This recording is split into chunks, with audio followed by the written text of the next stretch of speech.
views and opinions of the hosts are those of the hosts and not of the companies they are affiliated with. No inside information is known, and if there is, they will not be revealed. Occasional bad language may be used.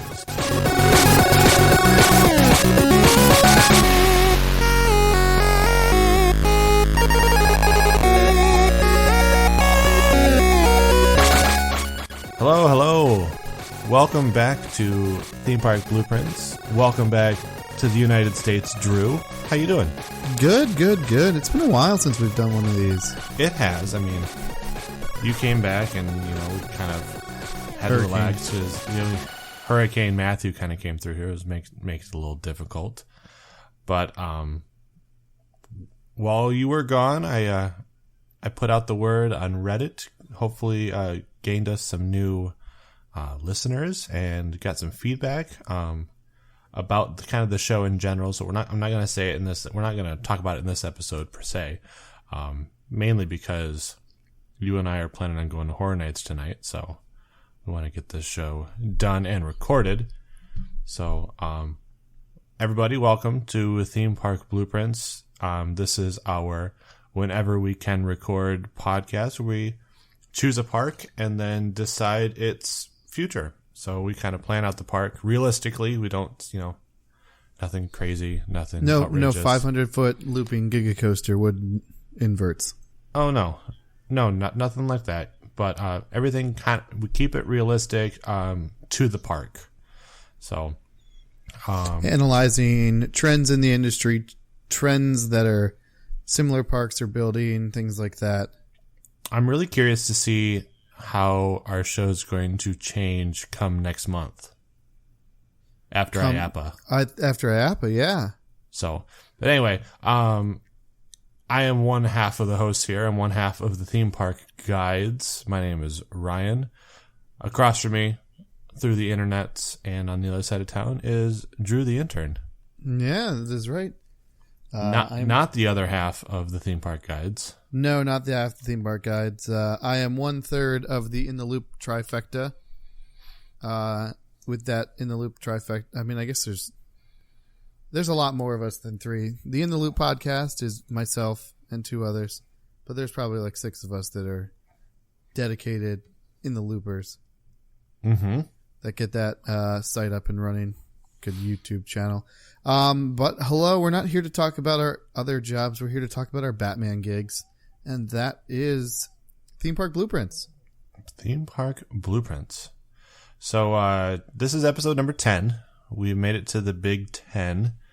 I think more interesting than the Big 10 is that we've made it to 2,000 downloads. Oh, I know.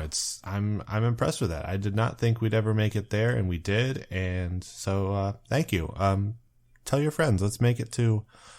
Before we know it, let's make it to 5,000. Mm-hmm. And then we would equal about what one In the Loop show does. So, hopefully, we can get there on a total basis of downloads for us. But this episode here, we're going to get right into it. Let's talk about Kings Island.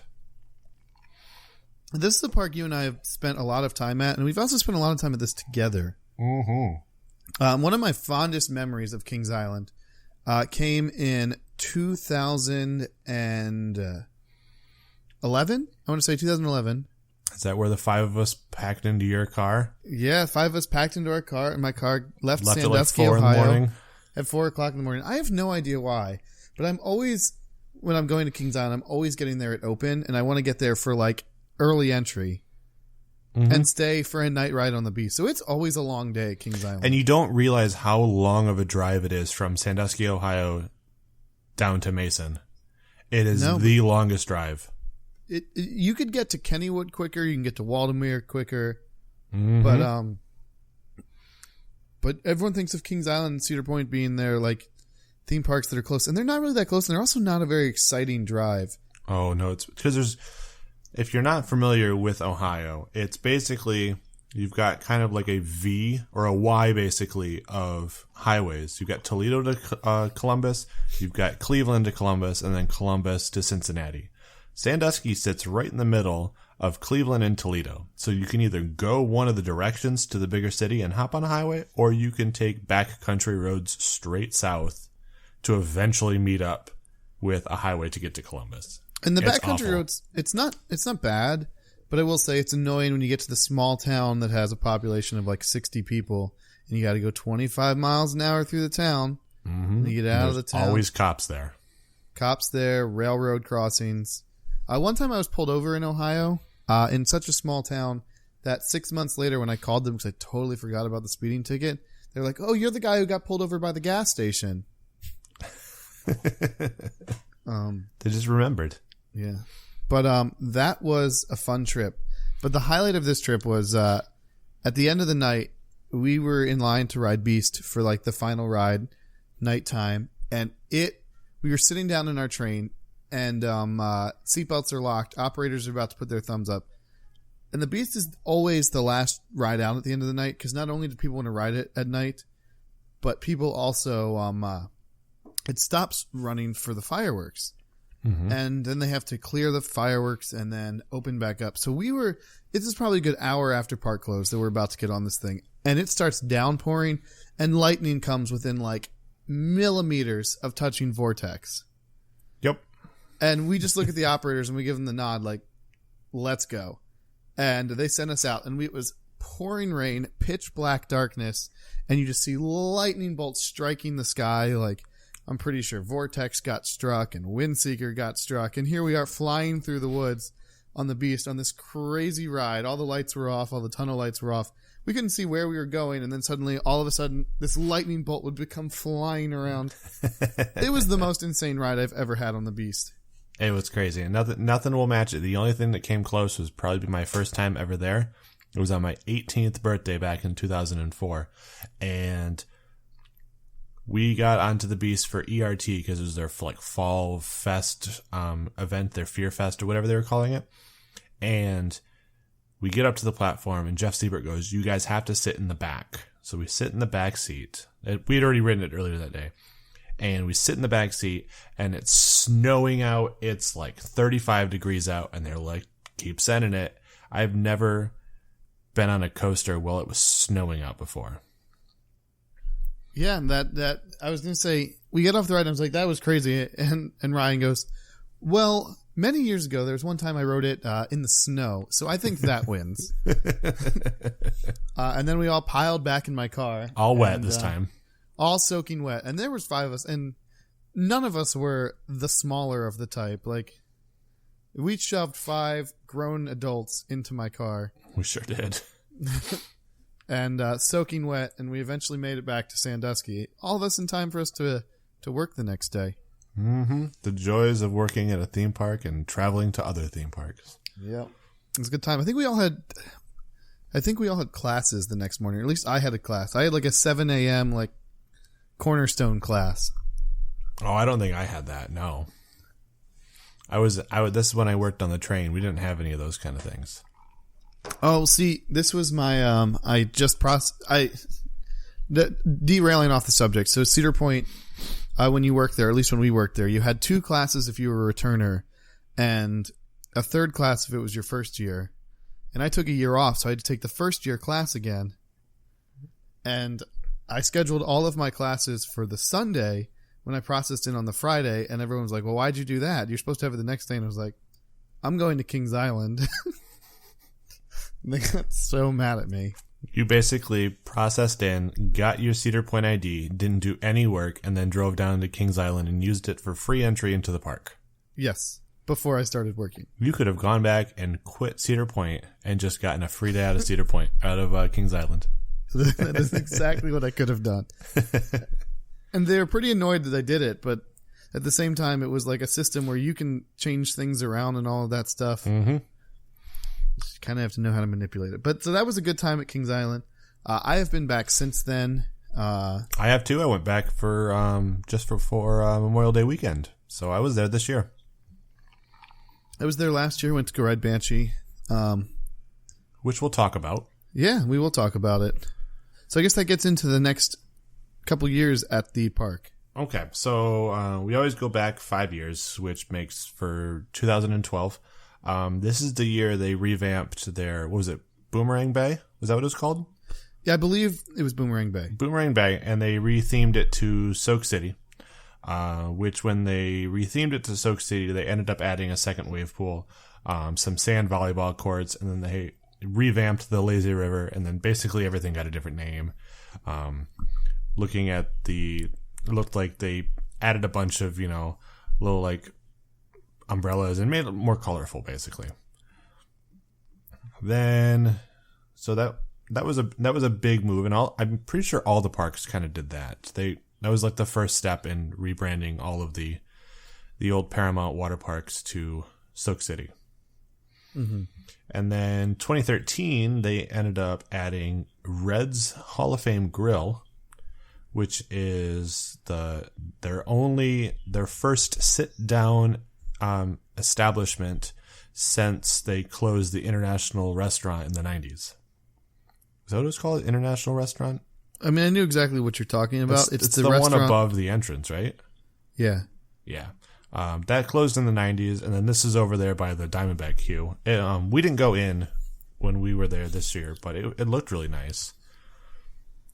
We had stuff we had to do, rides we had to ride. Also in 2013, they added the Sorrow Poseidon to Dinosaurs Alive, which is the I guess the largest dinosaur. I don't know. At least they were still putting effort into Dinosaurs Alive. Yeah, I think they're the only. I mean, this is something we'll probably be corrected on this, but I believe they were the only Cedar Fair park that after Dinosaurs Alive was put in, they still were tinkering with it and adding things and changing it up a little bit. Yeah, they kind of like touched up on it a little bit. Now it's in basic disrepair after that.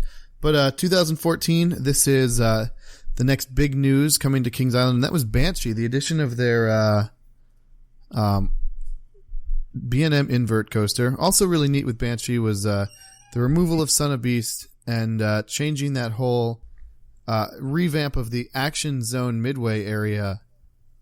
Yeah. And the added Banshee Twist ice cream. Oh, I didn't even see that. But yeah, Banshee. I was looking forward to it. I'm pretty sure everybody was looking forward to it because it's the longest of the B&M inverts. And it didn't have a mid-course, which is a weird practice that B&M has been kind of falling on lately. And it was just underwhelming to me. That's exactly how I feel. And I think it has to do with the fact that it was the first invert with the new vest restraints. Yes, that was the first time I ever experienced those new vests. And then the second and third time I got to experience those vests were on Gatekeeper and Valraven later in that trip. And Banshees were by far the worst. I felt that they kind of hugged onto you, and then it tightened a little bit and didn't let go. And it's besides Viper at Darien Lake, it's the only coaster that I've ever felt claustrophobic on. Yeah, you are not set up for Darien Lake's Viper. No, there's something different about those trains. They sit a little deeper, and I guess I'm like at the perfect height of my torso to where that harness comes down and pushes against me, and that is a park that loves to staple people so they don't have a Superman accident again. So it was not a good day. Yeah, I like the fact that you I mean, this is tangent after tangent, but you called that was going to happen. You sit down and it happens, and then you look at us and you're just like, see, I told you that was going to happen. Mm-hmm. We're like, do you just want to get off? And you're like, no, too late now. Too late now, because they're not going to help you out in any way. But Banshee, back to Banshee. It's, for me, the best word that can describe Banshee is it's just swoopy. Swoopy. Swoopy. It just kind of floats effortlessly through all the elements. It doesn't really have much of a punch. Like, it has speed, there's forces, but I felt everything, it just kind of floats through everything. It's very floaty. Everything is so big on that ride. I really like the first drop, and I dig the first couple elements. The first drop, the little like dive loop there, and then the vertical loop through the lift. I think that's all really cool. And I mean, you can't even really complain about any of the specific elements besides the very slow roll at the very end. I thought that was the best part. Oh, wasn't a fan. And the other thing's neat about it is that it hits its max speed in the middle of the Batwing. See, it's a it's a ride where it's a general public ride is what it comes down to. It's a general public ride. If I had never been on Raptor or, Montu or Alpengeist or any of the Batmans, it probably would have been fantastic. But I had been on those, and they're that much better. Mm-hmm. I totally agree. And it's odd we share that opinion, because the Legend and I do not share that opinion. He really is all on Banshee's nuts. And I could name several inverts that I like better than it. I can name several ones that I've been on with you that I liked better. I just look at it and I was like, meh. I mean, my dog's named after a better one. I was going to say, you didn't name your dog Banshee. I do love Alpengeist. I mean, the area is beautiful. I think what they did, and then they had the Eternal Flame for Son of Beast. I thought that was great. Like, was it burning when you were there? Because it was totally out when I was there. It was burning as far as I remember. Don Helbig has done a great job at that park with their PR and everything. Uh-huh. I mean, everybody that got off the ride seemed to love it. So it's a general public ride. They also have the weird thing that Cedar Fair does on their new rides that totally blows my mind. The whole, no, you can't wait for this specific row. You sit where I tell you to sit. Mm-hmm. Carowinds has it on Fury. Rougarou had it at the beginning of the year. Valraven had it. And Banshee has it. And it's amazing to me, like, a couple years in, they're still, you got to sit where you sit. Like, I know Maverick started that way, but then... I'm pretty sure we stopped that. 3 years in, we were like, halfway through, we're like, I'm so sick of all of these complaints. Who cares? And we just stopped it, and it no longer continued. Mm-hmm. But it's interesting how, like, some rides have that culture, and they're just always like, that's how it is. Like Wicked Twister. That's just how it is. Wicked Twister assigned seats. I don't know what to tell you. I mean, it's just some rides just do that for some unknown reason. But I didn't understand why. It wasn't like I felt like their station was particularly big. That being said, I didn't enter their station through their normal entrance. I remember this story. There was the odd story of the girlfriend has an EpiPen, and her medical bag had to get a handicap pass in order to come through the line, and we had to board through like the handicap entrance. I will say, off on another tiny little tangent here, I think I am so sick of parks and some rides have locker policies, some rides have bins, some rides just bring everything with you. I'm getting really sick of that. I think everybody needs to look at Universal, at how they do it, and they need to do it a Universal style. That needs to become an industry standard.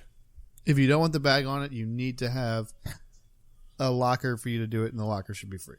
Exactly. I think Europa Park did it best, actually. Europa Park, hands down, trumped Universal with their locker stuff. If the bag could ride with you, the bag rode with you. If not, there were many of automatic bins in the station that you just put your thing in. And as the train left, the door on those bins closed. And the next train's bin opened. And if the ride had a separate unload and load station, on your way out, you walked past the back side of the bins. And so you would be able to grab your things out that way. While a different train's bin was open in the front side. So it doesn't require a person at all. Doesn't require a person. It was completely automatic. Nice. I like that. And then the ride that had a locker, the lockers also had back sides to them too. So the lockers were in the queue, and you would scan your pass. The locker would pop open, and then you would scan your ticket on your way back, and the back side of your locker popped open, and you got your stuff out in the gift shop. Oh, clever. See? Oh, it was very clever. Let's bring that technology here to the States.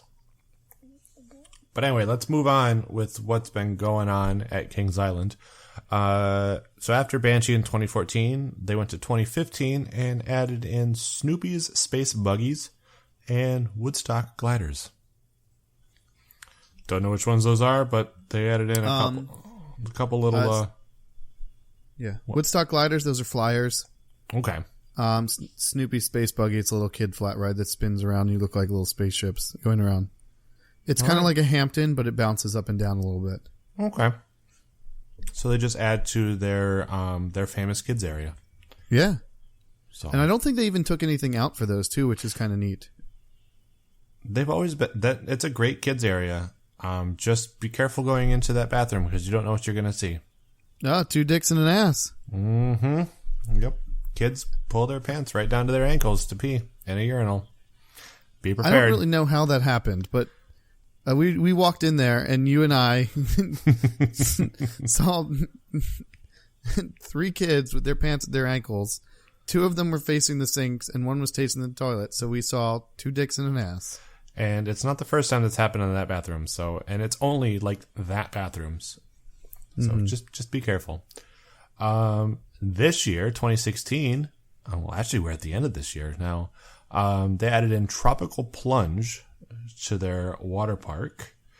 And they also revamped the, they did a bunch of kind of little revamping. They revamped the toll plaza. I guess one of the first aid buildings got redone. The whole road out front was getting redone. There's a lot of construction and cones everywhere when I was there. But yeah, just kind of, it's, I guess the city of Mason was doing a bunch of beautification stuff. And so they kind of went with it as well. And then 2017 has been announced already. So over by Diamondback in the Rivertown area, going over top of the Kings Island and Miami Valley Railroad and Whitewater Canyon, it's going to be Mystic Timbers, What's in the Shed, and Winterfest is returning to Kings Island. Yeah, so this is kind of an odd thing with the fact that they announced Winterfest coming next year. I feel like that was something that they could have announced early next year. Yes, I think so. It's another push for selling season passes, or better yet, an upgrade. Like, oh, you got the season pass. We'll update to your gold pass, and this includes Winterfest. Because what? 2017 is the first. No, this year. This winter is going to be the first Winterfest over in California's Great America. Correct? Yeah.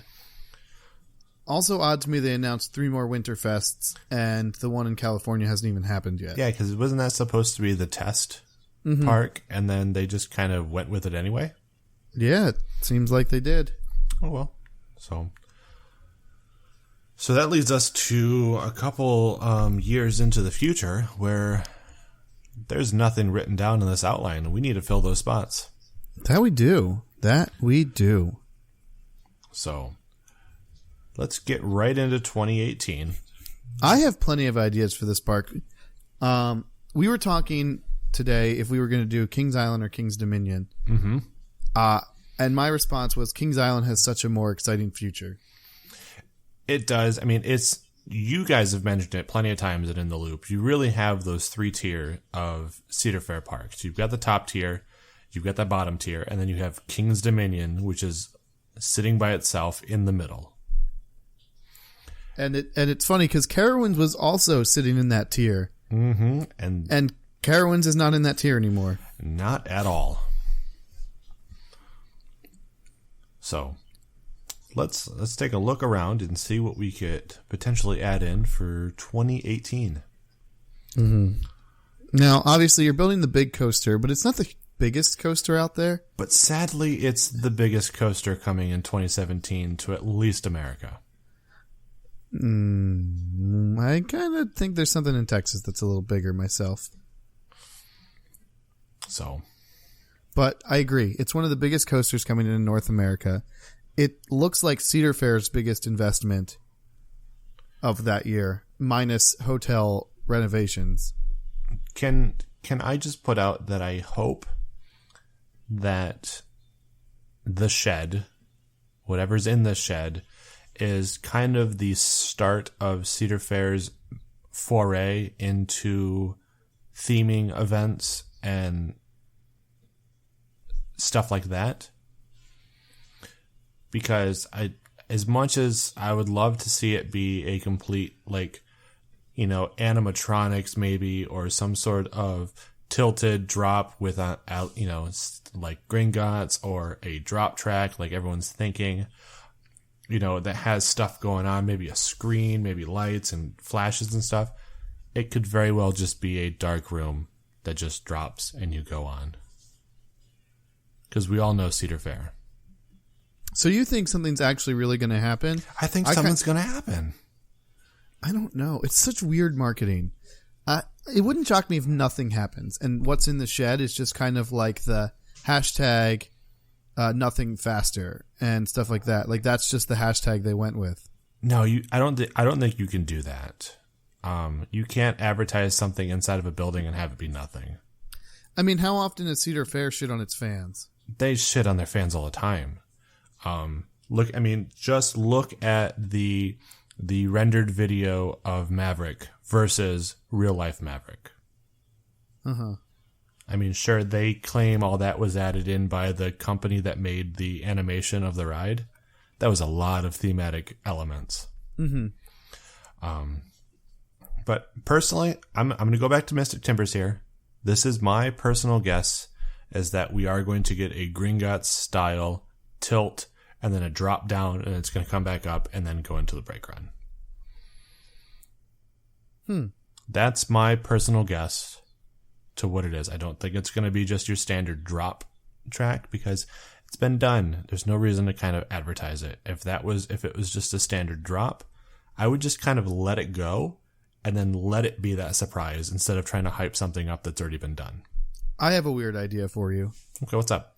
I think the entire track, you're going to pull into the shed, right? Mm-hmm. And do you remember what they were sort of hyping was a potential for the Smiler?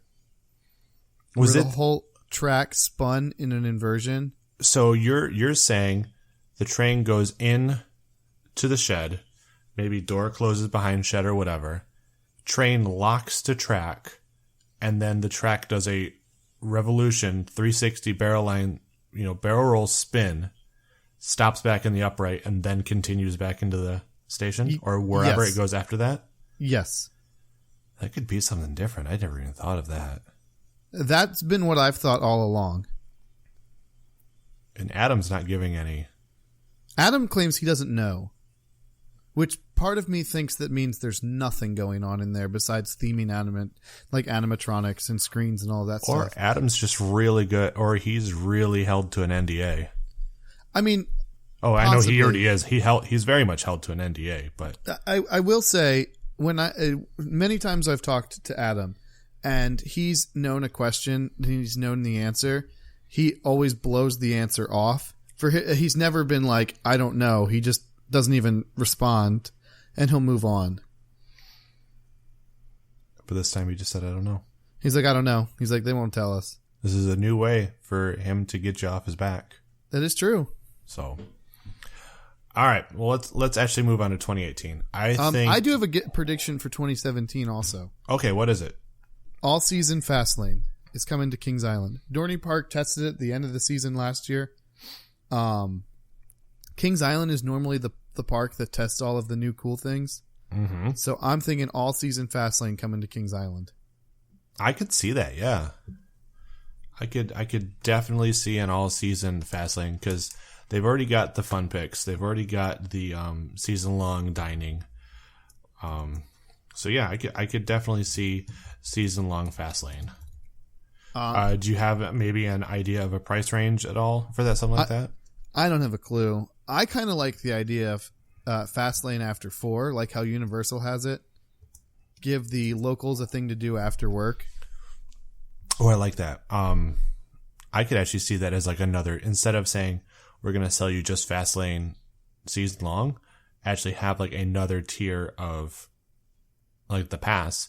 Maybe not for 2017, but maybe for like 2018, like have a Platinum Pass Plus. Mm-hmm. And that actually, when you're at the parks after 4 p.m., it includes, your fast lanes. Mm-hmm. Or maybe like once per day meal option. Like give it a full day, a full plus. I totally see it, but I think all season Fastlane's coming. I don't know what the value is on it. Fastlane at Kings Island is usually a little bit cheaper than Cedar Point's. They also tend to do the whole less are sold than Cedar Point, so you kind of get a better value on that. Like I know if you get Fastlane at Cedar Point, you're riding Millennium Force, you are you're waiting probably 15, 20 minutes. Diamondback, you go right up into the station and get right on it. Cedar Point has always had the longest of the pay to get on quick lines. And it's crazy because people complain about how expensive it is, but really you don't even get that value from it. They could jack it up $30 more and sell less, and I think it would be a better value. So I don't know, maybe like $400 for an all season thing. Could, yeah. But let's go ahead and move on to 2018 here and see what we're thinking might happen. I'm personally thinking that we're going to go flat. I think we are too. We're obviously getting the ride that Cedar Fair is putting in with Mystic Timbers. It's one of the bigger coasters being added in for 2017 into the United States. So I feel that we're going to get a nice flat ride. I totally agree. I don't know what it's. I don't know what it's going to be. I don't know if you have an idea of what it might be. I know exactly what I want it to be. Okay. I'm thinking it's going to be the same thing as Skyhawk at Canada's Wonderland. Okay. That's like the sky. That's like the Starflyer that you can kind of spin yourself around, right? It's the Gerstlauer. It's the Gerstlauer like spinny, flippy thing. Mm-hmm. I think I could totally see totally see it. It's a Gerstlauer Sky Roller. The Sky Roller, okay. 135 feet tall in the air. Now here's my thing with this. This is very similar to Kings Island's Flight Commander. If you guys don't know about Flight Commander, there's some history behind that ride. Yes, it's actually a dark day in Kings Island. It's called Black Sunday because 3 people died at Kings Island in the same day. Actually, June 9th, 1991, a lady fell out.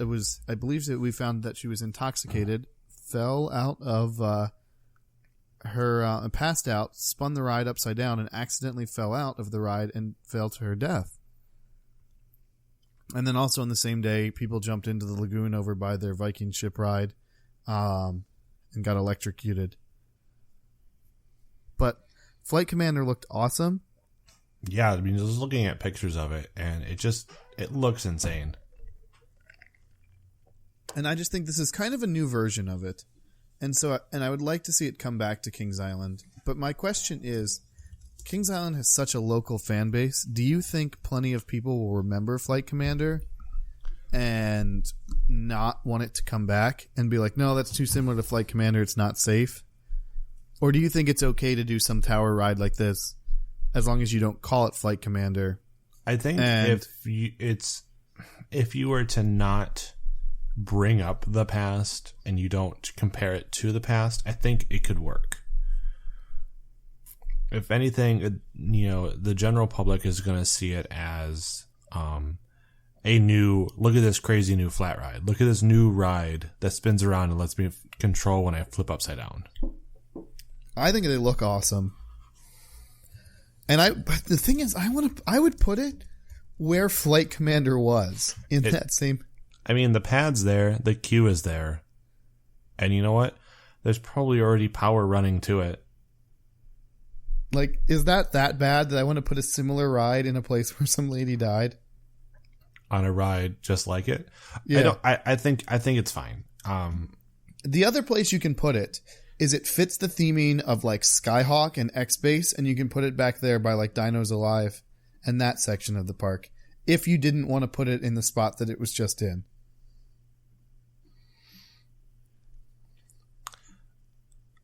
I feel I like it right there on, because it was right there on Coney Mall, right? Yeah, right at the end, as if you were getting towards Vortex. Mm-hmm. Yeah, I want to put it there. Yeah, I want to put a circular that's in the air that you can control your spin on right there. It'll draw people back to that area of the park again. I think it works perfect. Yeah. Yeah. And then you can have all the drama on KI Central because they're going to open up that section of the park for early entry instead of Diamondback and Beast. And everybody's going to flip out again like they did when they built Windseeker. I like that. I have never seen more fanboy rage than when Kings Island announced early entry was going to be Vortex and Windseeker. I mean, nothing like putting early entry on a ride that you can just walk on any time of the day anyway. Yeah. So, but I that's what I think is coming. The Gerstlauer Sky Roller. I'm going to go also out on a limb and say that we're going to get added Winterfest festivities. So you think it's going to go well enough? It's going to go well enough in 2017 that they are going to maybe expand it another weekend, but they're going to expand it. Whether that's going to be more shows, added special guests, other stuff like that. I think it's going to expand. I could see that too. I think it's going to be really popular. I think Winterfest would have worked had the parks not been sold right at that time. Because it was right in the transition time between Paramount and Cedar Fair. And I don't think Cedar Fair was ready to commit. And Paramount, I think, was. And had it been like 2 years earlier they brought Winterfest back, we probably would still see Winterfest. I think so. I think so. Let's go ahead and move on to 2019. I don't know if this is where you're going with this, and we don't necessarily need 2019, but I don't think we can do this whole episode with not adding to the already best kids area in the world. It's got to happen. We've got to add something to it. And I think we're coming to the time where there's a lot of cool new kids areas that have wacky rides that I'm ready to see come to this park. I don't know if you've seen it, but it's kind of, I believe Moser builds it. I'm not positive, but it's like a spinning drop ride frog hopper for kids. That's like 35, 40 feet tall. Six Flags just put one in at Six Flags Over Georgia. And I want to see that come. I wouldn't mind seeing like a crazy couch. A crazy couch. And I also think we will get a new roller coaster. A new kids roller coaster. Yes. I mean, this is a kids area that has 4 already. 3.5. I was like, do not pull that surf dog line on me. That's what they call it. So who do you think I am, Tony Clark?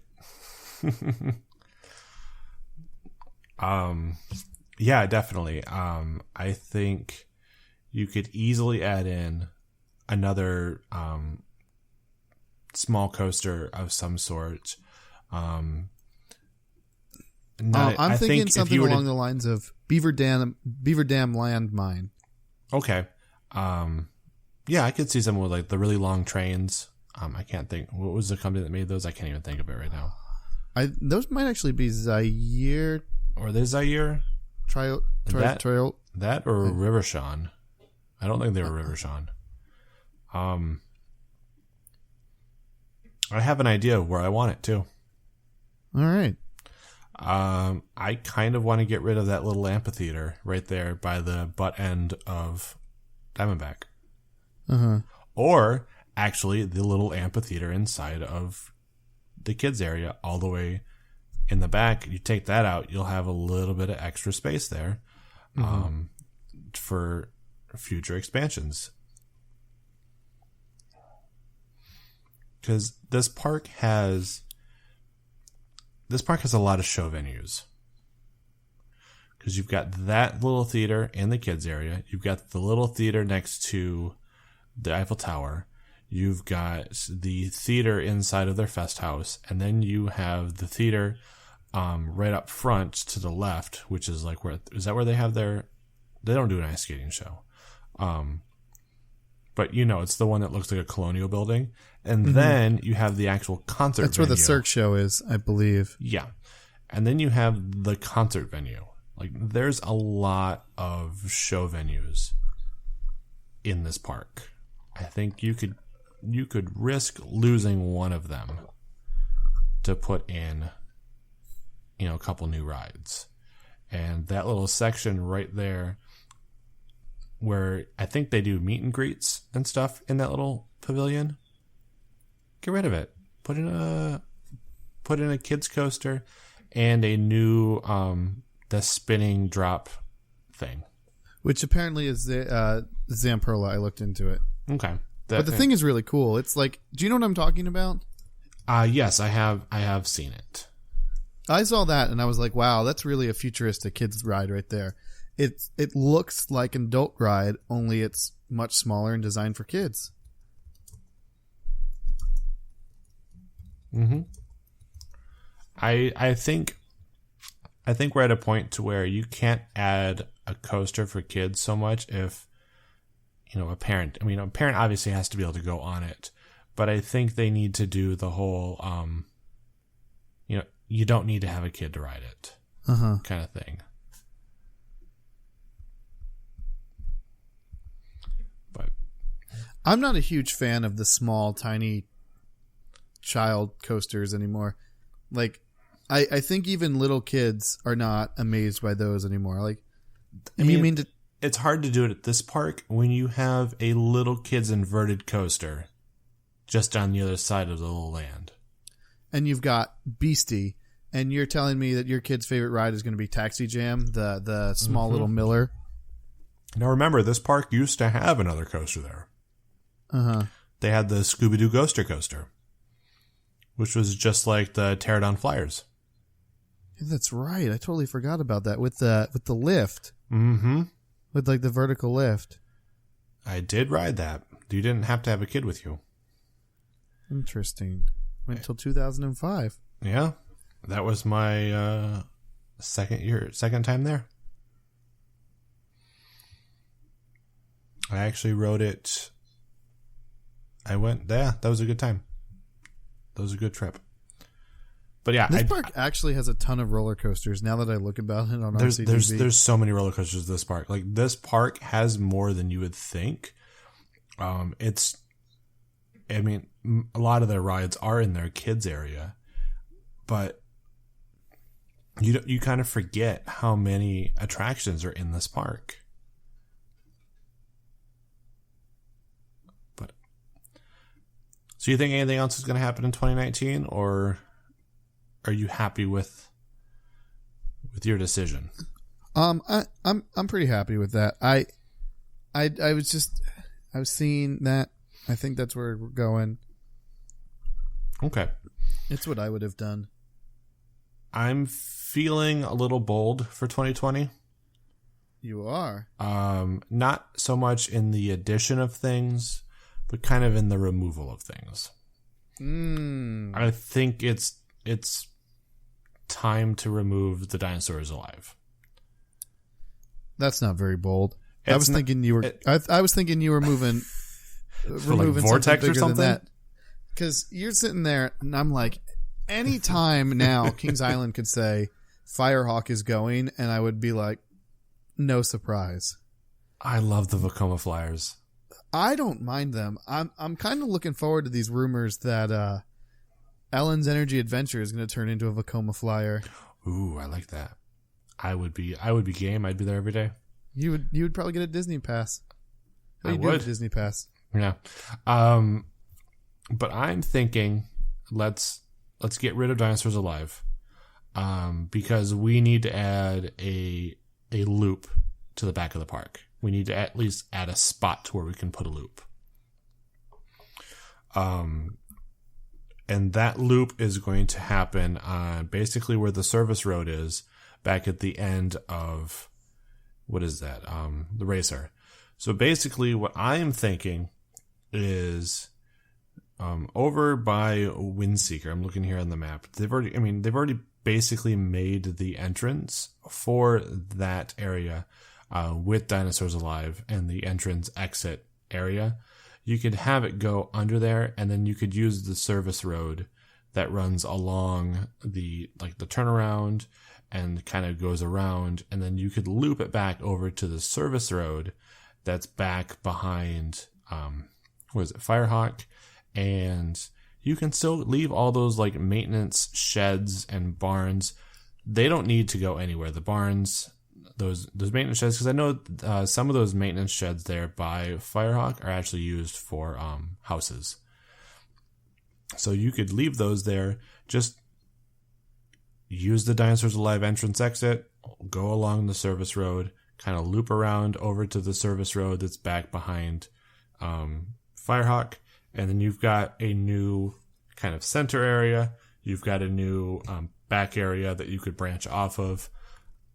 I mean, I'm not even really talking any, major rides being put in. I think they just need to remove that and get the infrastructure built in. But I do want to ride there. I just don't know what it is yet. It's kind of hard to think about planning kind of a layout of a park without adding something huge. Just do it. I mean, because you don't just add a whole new kind of land to a park without it basically being like the biggest expansion in park history. You know what I'm saying?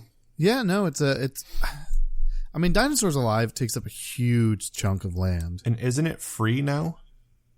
Free with your Platinum Pass. Okay, yeah. It's still I think the people that were going to go to it have done it. Mm-hmm.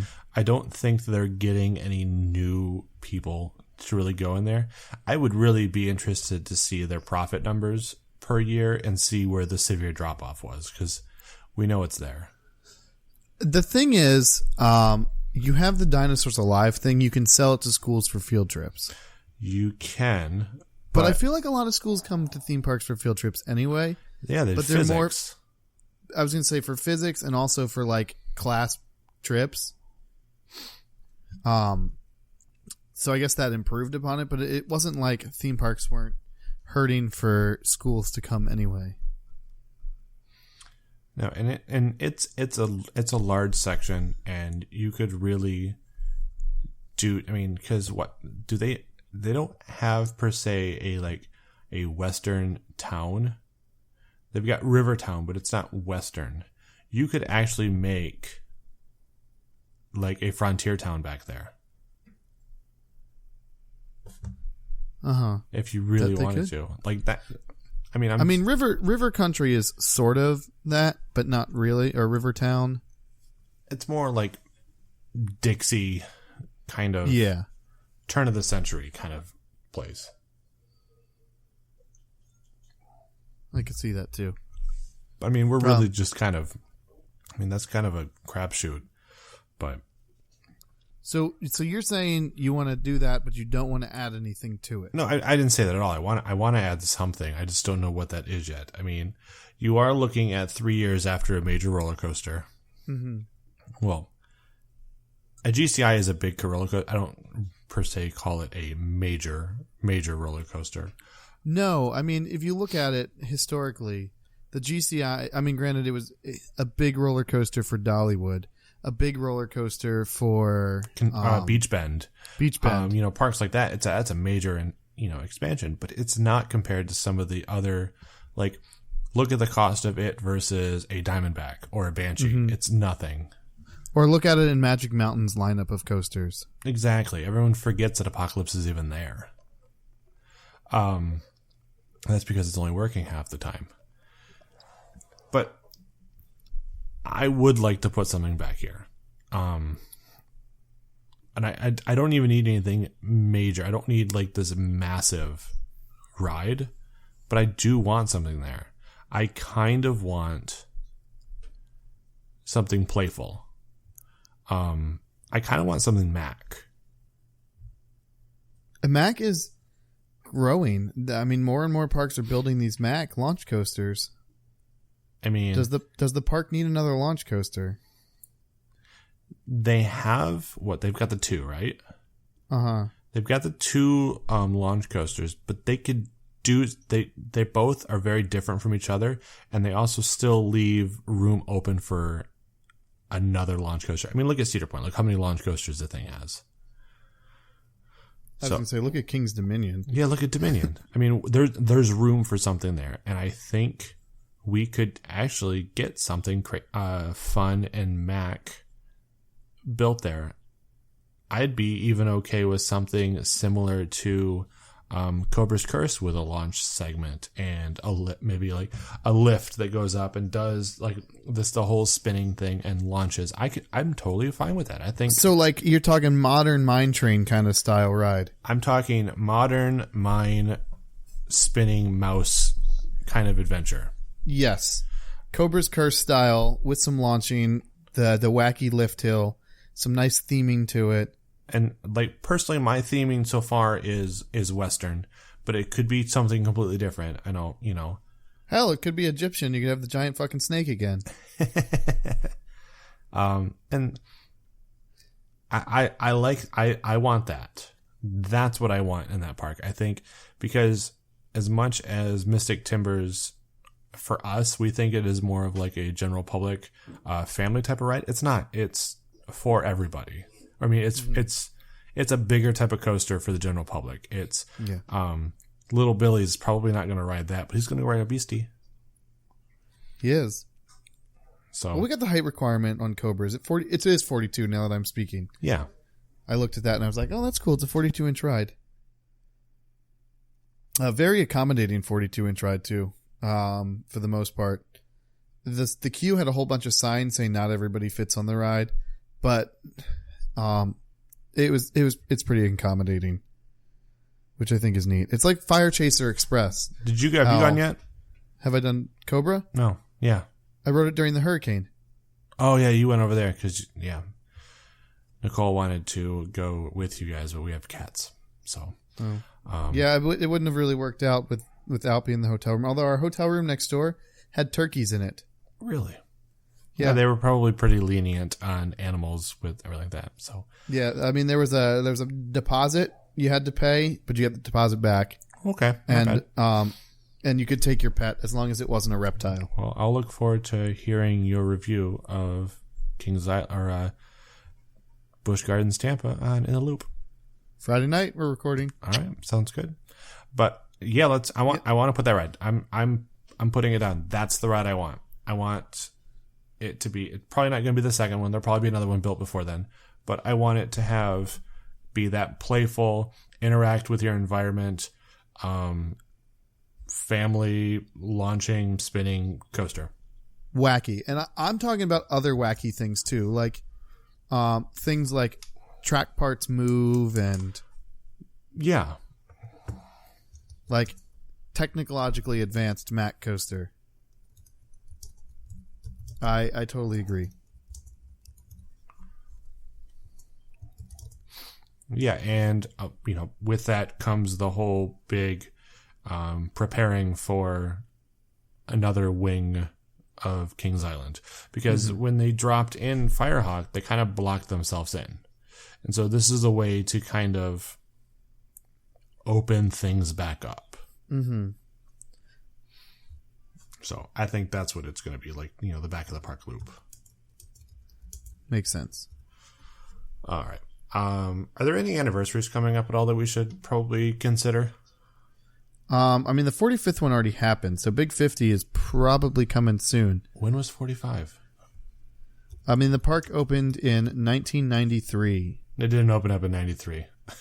Oh, sorry. It opened in 1972. The park first opened in 1972, which means that 2022? 2022, yeah. So that's our last year we have written on here. So let's prepare for that.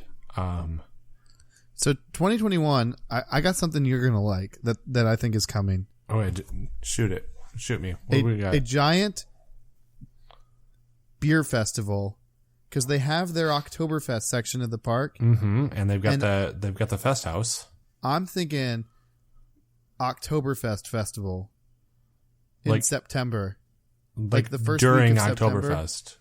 Yeah, during Oktoberfest time. I'm thinking they have an Oktoberfest festival before Haunt starts. So, like, it's going to be a little bit beforehand. So it's probably going to be like the last bit of August, the first bit of September, that last like 2 weeks of the year when like people are, should we go back to the theme parks? Should we kids in school? All of that kind of thing. Oktoberfest. I like it. You've seen I've already written it on the outline. Yeah. I like that. These beer festivals have been popping up at parks all over the place. Just within the past couple of years, and getting a chance to do Cedar Points this year was absolutely fantastic. I got hammered drunk. It was inexpensive. I got crazy drunk. I tried a ton of new beers that I couldn't get down here. I was happy. There was a band playing music. I was in a familiar, happy place. That's what I wanted. Mm-hmm. And so, yes, I mean, they do like a barbecue and beer festival here, but they do it in the beginning of the year. There's nothing in the rules of these festivals that says you can only have one per year. So why can't we have two? And you know what? Let's branch off and do Oktoberfest and do a Winterfest drink festival too. Oh, I can see that too. Like, yeah, that's your time where, guess what beer you're getting? You're getting the Great Lakes Brewing Company's, winter ale. Mm-hmm. That beer that everybody goes crazy over that I absolutely hate. I have never had anything from Great Lakes that I've been impressed with, to be honest. Oh, it's my favorite brewery. You probably don't remember him. Do you remember... His name was Andrew. He was my roommate in 2009 at Cedar Point. He worked Gemini. Oh, the blonde kid. Yeah. Oh, yeah. I know him. That's his uncle's company, is Great Lakes Brewing Company. I'm going to give him a call. I'm going to say, hey, you got to bring that down to Florida because I'm thirsty. Yeah, so we always had Great Lakes in our room. Their Lake Erie Monster. Yeah. That was, I found cheap pints of it on Put in Bay. Don't remember coming home. Ended up talking to a dog. It was a great night. I think I do actually like something. They have like the Session IPA. Mm-hmm. It's like Canoe or Paddle. No, that one. Canoe Paddler is, I want to say, isn't that Sam Adams or Leinenkugel? I don't know. Great Lakes, there are a lot of big beers, but their Burning River is really good. It's a really good, solid pale ale. I think that might have been what I'm talking about. I'm thinking 2021. Let's keep this one short and simple. 2021, no big attractions. We're just doing festivals because we have to prepare.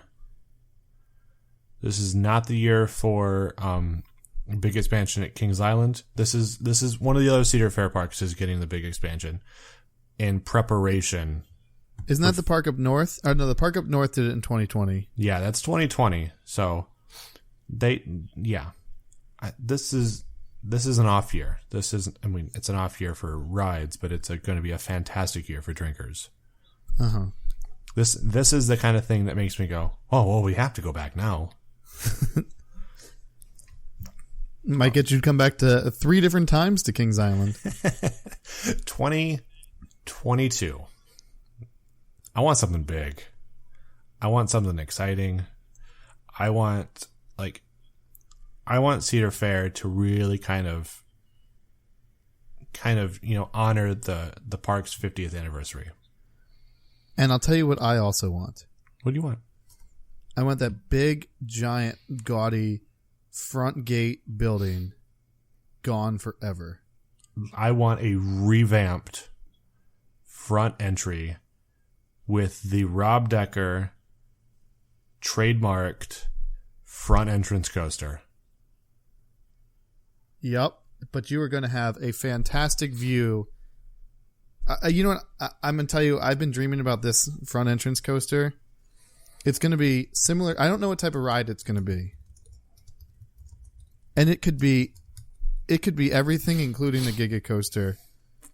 But it's doing a ginormous fucking vertical loop that the pathway is going to go through. So it's going underground a little bit. Similar to a Fury. Mm-hmm. But it's a giant vertical loop that you walk underneath, or you walk through to get up to the new front entrance building. The only downside of this... No, never mind. I think you're going to have to remove something, though. It's going to be one of two things. Uh-huh. You need to either remove that theater, the indoor theater up front, Uh-huh. or Invertigo comes out. And Vertigo's gone. And Vertigo's gone. Okay. That's what I thought as well, because then it's going to kind of push the entrance forward a little bit.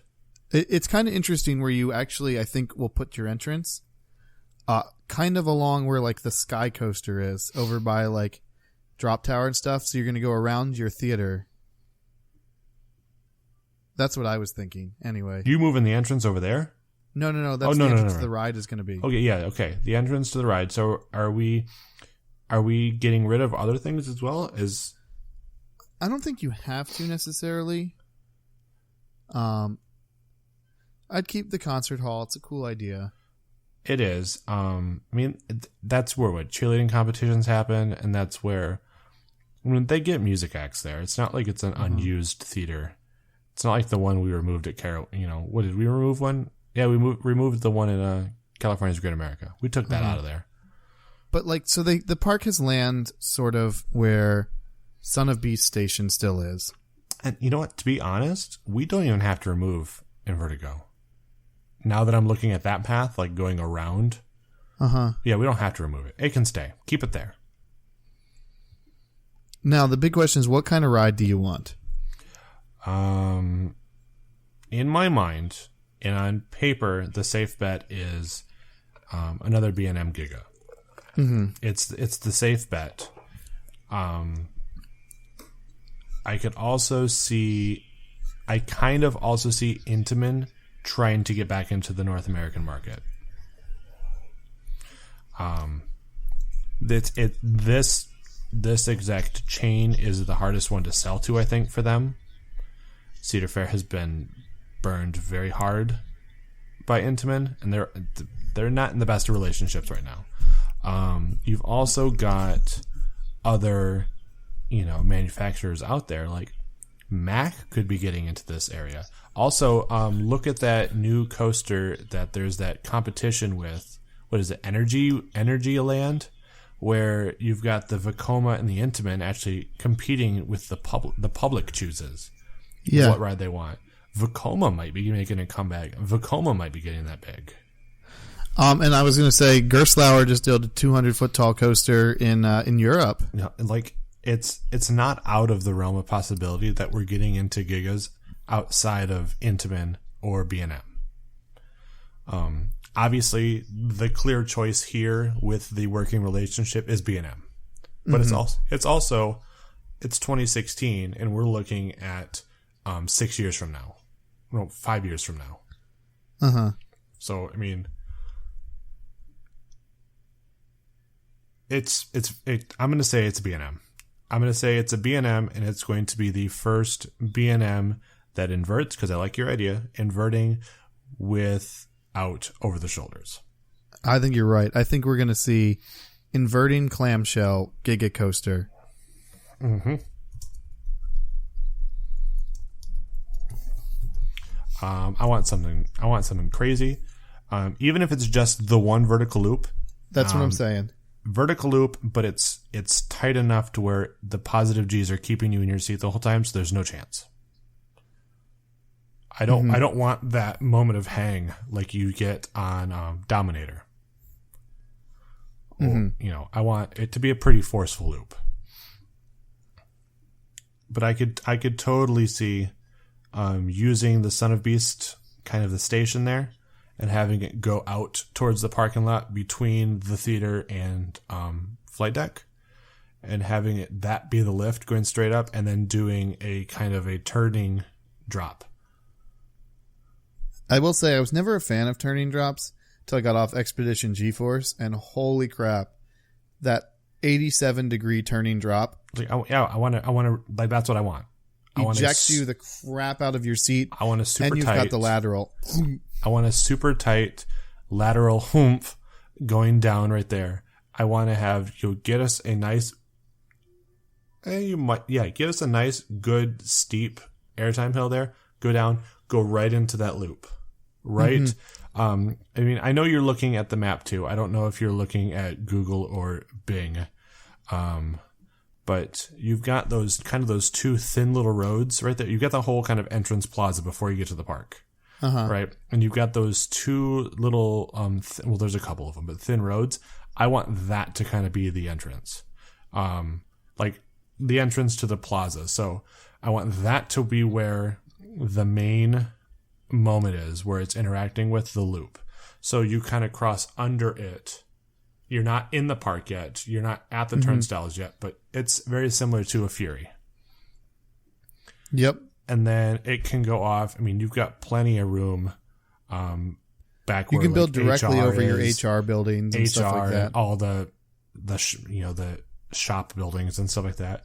The only question I have is, now does its return trip, is that where it plays with similar to use Cedar Point and have it go right over top of the toll of the ticket booths, or not the ticket booths, the turnstiles, or does it utilize maybe that tunnel loop area again? I think either one could work. So we could do either one. If you do it over the actual physical entrance itself, you're going to have a bit of it that's going over top of the park. Which, I mean, this park doesn't really have an issue with things going over top of things. So I don't see that being too much of an issue. I like this idea. I think nothing says this is our anniversary big celebration year other than this. So. And I think it's also, you've come to the point where, oh, cool, another Giga. What's different about this one? Oh my God, that goes upside down. Like, holy crap. 300-foot ride with a 100-foot loop in the middle of it. I think that's it. I mean, looking at this list here, I'm not going to go back next year. It's not worth it to me right now. Mainly because if I'm going to Kings Island, I'm probably going to bundle it with Cedar Point. So 2017, I'm not going back. 2018, you can bet your ass I'm going back to Cedar Point. So I'm going to make my stop over at Kings Island. I get a new coaster. I get a sweet new, you and I, we don't really do flat rides. No. But you know what? I would try a Gerstlauer Sky Roller. This is one I would do. I really want to try it. I don't need to come back in 2019, but I'm already coming back in 2020. I'm coming back in 2021. I'm coming back in 2022. Like they've already sealed my deal coming back. And I think this is the most successful of our list of stuff that we've said that's going to get me to come back. Oh, I agree. And I don't think anything here is not out of the realm of possibility. Just looking at what they've done in the past, they expand their kids area every couple of years. This is like their top tier they're one of the top tier parks in the chain, and they have kind of fallen into this almost pattern over the years. So, coaster, flat ride, kids area, coaster, flat ride, other thing, it kind of, they've done this. So this might be one of our more realistic predictions. Nope, totally agree. And I think it's all possible, and I think it's all pretty exciting. So, just quickly going through before we end our longest episode that we've done yet. 2017, which has already been announced, Mystic Timbers Winterfest, and then also we added on to it it's still a work in progress, season-long Fastlane, maybe all day, maybe just after 4, maybe with like an after 4, but if you spend X amount, which will be significantly less than the full day, you get the full day as well. 2018 is the return of Flight Commander, not in name, but kind of in spirit, using Gerstlauer's Sky Roller, going into the exact old location of the old Flight Commander, and then kind of expanding Winterfest a little bit more, making it more of a family-friendly kind of destination winter thing, because there's nothing really going on in that area of the country for Winterfest, is there? I mean, I have no idea. Cincinnati Zoo might have something. I know zoos do a lot of lights branching and stuff, off further, the nearest place that's going to have anything is what? Does Six Flags Great America have one? No. It's too cold. Yeah. Does Kennywood have something? Yes. So Kennywood has something, and then Dollywood has something, and that's probably your closest parks. So, I mean, both about 4 hours. Exactly. So you're not really it's a good place to have this. Then in 2019, we're going to expand the kids area a little bit. We're going to remove that little amphitheater there, use that space for a new coaster. We were using the Beaver Landmine, / Catwoman's Whip / Harley Quinn coaster as an idea. It doesn't necessarily have to be that, but something along those lines, and one of those Zamperla spinning drop things. They're new, they're fun. Maybe even a crazy couch in there, Yeah. Something, just this is for kids. They don't need anything crazy. So, but I think they need to always constantly keep their kids area in the news. They do, and that's why they've gotten the golden ticket every time. 2020, this is kind of, they might actually call this the largest expansion in Kings Island history. This is going to be kind of prepping for post 50th anniversary expansions. This is the adding of the back loop behind like Racer and Firehawk, removing of the dinosaurs alive, and kind of just doing something fun, obviously infrastructure, bathrooms, quick food stands.